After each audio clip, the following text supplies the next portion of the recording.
بسم اللہ الرحمن الرحیم۔ روزے دار کو افطار کرانا کتنا بڑا اس کے اوپر اللہ سبحانہ و تعالیٰ کی طرف سے ثواب ہے۔ نبی علیہ الصلوۃ والسلام نے فرمایا کہ جو شخص حلال کمائی سے رمضان المبارک میں روزے دار کو افطار کرائے اس پر رمضان کی راتوں میں فرشتے رحمت بھیجتے ہیں، اور شب قدر میں جبرائیل علیہ السلام اس سے مصافحہ کرتے ہیں، اور جس سے جبرائیل علیہ السلام مصافحہ کرتے ہیں اس کی پہچان یہ ہے کہ اس کا دل نرم اور آنکھوں سے آنسو بہتے ہیں۔ ایک گناہ کے بارے میں خودکشی کا عذاب، کہ اللہ سبحانہ و تعالیٰ نے ہم سب کو جو زندگی دی ہے یہ اللہ کی امانت ہے، کہ اللہ نے عبادت کے واسطے، اللہ کے دین کی محنتوں کے واسطے، بندہ بن کے زندگی گزارنے کے واسطے یہ دنیا کی زندگی دی ہے۔ ہم اس کو اپنے مرضی سے ختم نہیں کر سکتے کہ خودکشی کرنے کے اوپر کیسا عذاب ہوگا۔ رسول اللہ صلی اللہ علیہ وسلم نے فرمایا کہ جس نے پہاڑ سے لڑک کر خودکشی کی وہ جہنم میں ہمیشہ ہمیشہ لڑکتا رہے گا۔ جس نے لوہے کے ٹکڑے یعنی ہتھیار سے خودکشی کی اس کے ہاتھ میں وہ لوہا ہوگا اور جہنم میں ہمیشہ ہمیشہ اپنے پیٹ میں گھونپتا رہے گا۔ جس نے زہر کھا کر خودکشی کی اس کے ہاتھ میں زہر ہوگا اور وہ جہنم میں ہمیشہ اسے پھاکتا ہوگا۔ یہ بخاری شریف کی حدیث ہے، حدیث نمبر 5778، اور اس کے راوی حضرت ابو ہریرہ رضی اللہ عنہ ہیں۔ اس زمانے میں جو لوگ گھریلو پریشانیاں یا کسی ٹینشن میں آ کر دوا کھا کر یا اونچائی سے گر کر یا کسی اور طریقے سے مر جاتے ہیں وہ اپنے لیے جہنم کا راستہ ہموار کرتے ہیں۔ خودکشی اسلام کے اندر حرام ہے۔ اللہ پاک ہم سب کی گناہوں سے حفاظت فرمائے۔ دنیا کے بارے میں حضور صلی اللہ علیہ وسلم کے گھر والوں کا صبر۔ حضرت ابن عباس رضی اللہ عنہ بیان کرتے ہیں کہ رسول اللہ صلی اللہ علیہ وسلم اور آپ کے گھر والے بہت سی رات بھوکے رہتے تھے۔ ان کے پاس رات کا کھانا نہیں ہوتا تھا، جبکہ ان کا کھانا عام طور سے جو کی روٹی ہوتی تھی۔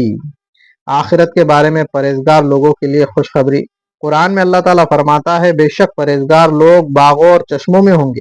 ان کو کہا جائے گا کہ تم ان باغوں میں امن و سلامتی کے ساتھ داخل ہو جاؤ، اور ہم ان کے دلوں کی آپس کی رنجشوں کو اس طرح دور کر دیں گے کہ وہ بھائی بھائی بن کر رہیں گے، اور وہ تختوں پر آمنے سامنے بیٹھا کریں گے۔ طب نبوی سے علاج۔ سورہ فاتحہ سے علاج، کہ سورہ فاتحہ الحمد شریف جو ہم پڑھتے ہیں اس سے علاج۔ حضرت خارجہ بنت سلط رضی اللہ عنہ اپنے چچا سے روایت کرتے ہیں کہ وہ ایک قوم کے پاس سے گزرے۔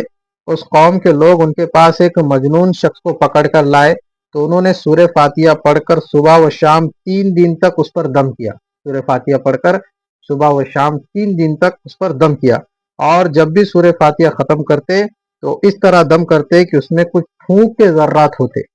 چنانچہ وہ 3 دن بعد بالکل تندرست ہو گیا، اس کا جو مجنونہ پن تھا، دیوانہ پن تھا، وہ ختم ہو گیا۔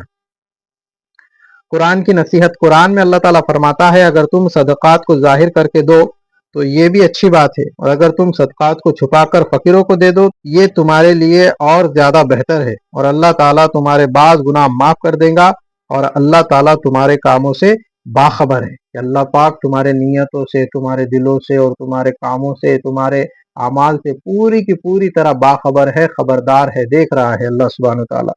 اسلامی تاریخ کے اندر آج ہم حضرت داؤد علیہ السلام کے بارے میں پڑھیں گے کہ اللہ تعالیٰ نے حضرت داؤد علیہ السلام کو حضرت عیسیٰ علیہ السلام سے تقریباً 1000 سال پہلے بنی اسرائیل میں پیدا فرمایا۔ آپ نے جالوت بادشاہ کو قتل کر کے بنی اسرائیل کو اس کے ظلم و ستم سے نجات دلائی۔ اللہ تعالیٰ نے انہیں دولت و حکومت کے ساتھ نبوت و رسالت بھی عطا فرمائی تھی۔ اس طرح بنی اسرائیل کی رشد و ہدایت کی خدمت بھی انجام دیتے رہے، اور ان کی اجتماعی زندگی کی نگرانی کا فرض بھی پورا کرتے رہے۔ حضرت آدم کے بعد اللہ تعالیٰ نے آپ کو ہی خلیفہ کا لقب عطا کیا۔ اللہ تعالیٰ نے انہیں زبور نامی کتاب دی جس میں تورات کے مطابق احکامات تھے، مگر اس کا اکثر حصہ اللہ کی حمد و ثنا، بشارت و خوشخبری، وعظ و نصیحت، علم و حکمت اور خدا کی تسبیح پر مشتمل تھا۔ اللہ تعالیٰ نے حضرت داؤد علیہ السلام کو ایسی آواز عطا فرمائی تھی کہ جب زبور کی تلاوت کرتے تو جنات و انسان، جنگلی جانور اور پرندے سب جھومنے لگتے اور ان کے ساتھ خدا کی حمد و تسبیح میں مصروف ہو جاتے۔ اللہ تعالیٰ نے ان کو پرندوں کی بولیاں سکھائی تھی۔ اللہ تعالیٰ نے ان کو پرندوں کی بولیاں بھی سکھائی تھی۔ لوہے کو ان کے لیے نرم کر دیا جس کی وجہ سے وہ آسانی کے ساتھ زرے بنا لیتے، اور لڑائی کے موقع پر ان کو پہن کر دشمن سے اپنا بچاؤ کر لیتے تھے۔ ان کو بیچ کر اپنی روزی کا انتظام بھی کر لیا کرتے تھے۔